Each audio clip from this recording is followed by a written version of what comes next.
Did you know that 71% of the people that watch Matthew Kelly's videos are not subscribers? That makes no sense. We need to change that. Subscribe today. Hit that subscribe button, smash that like button, and turn on those notifications so you never miss out on another great video ever again. The saint we're exploring together today is Saint Ralph. He lived in the 9th century, and his lesson for us really was a love of learning. We named our 4th child Ralph, and one of the things when you're around kids, you just realize they're just naturally curious, and over time, I think that natural, beautiful curiosity can be bred out of us, or it can become deformed, and we can become curious about the wrong things.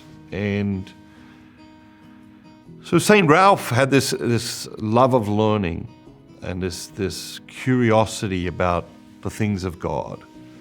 And when we think about our faith, there's just so much to know.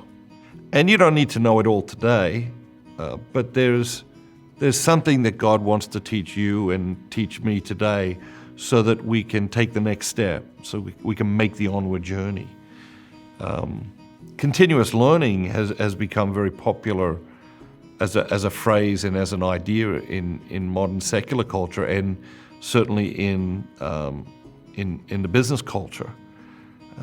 But this concept has its roots in the lives of the saints. The saints were the original continuous learners. They were constantly learning new things. And they passed that on to us. The question is do we take that up from them and become continuous learners in the area of our faith? I think most people are continuous learners in general. Most people are learning new things about something all the time.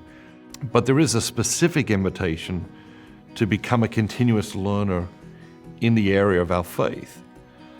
I've pointed out in the past, if you read 5 pages of a great book about your faith every day for a decade or 2 decades, it's astounding how much content you will be exposed to and absorbed. But if I said to you, okay, let's read 500 books over the next 20 years, you'd probably just get overwhelmed by that and think, well, that's impossible and never going to happen. And as a result of that feeling of being overwhelmed, we tend never to start. When if we approach it incrementally and say, okay, I'm going to read 5 pages a day, we very quickly see how we're exposed to all these great ideas which feed our relationships, which feed our conversations, which feed our prayer life, which feed every aspect of us. And so this idea of continuous learning is essential to our spiritual growth in many ways. The core virtue behind it is a virtue that all the saints possessed, is a virtue that all the saints teach us, but Ralph in a special way around this idea of continuous learning, and that's the virtue of patience. It takes patience, to say, okay, I'm going to read 5 pages a day, every day, of a great spiritual book. And of course that patience can't be contained in that experience. As we grow in patience, that goes out into every aspect of our lives. And we find ourselves being more patient with our children, being more patient with our spouse, being more patient, with the strangers that cross into our lives. And so we realize that the saints teach us these lessons, which might seem to only apply to this one part of our life, but the power of virtue cannot be contained. As we start to grow into virtue, it will begin to manifest in every aspect of our lives and bear incredible fruit in every aspect of our lives.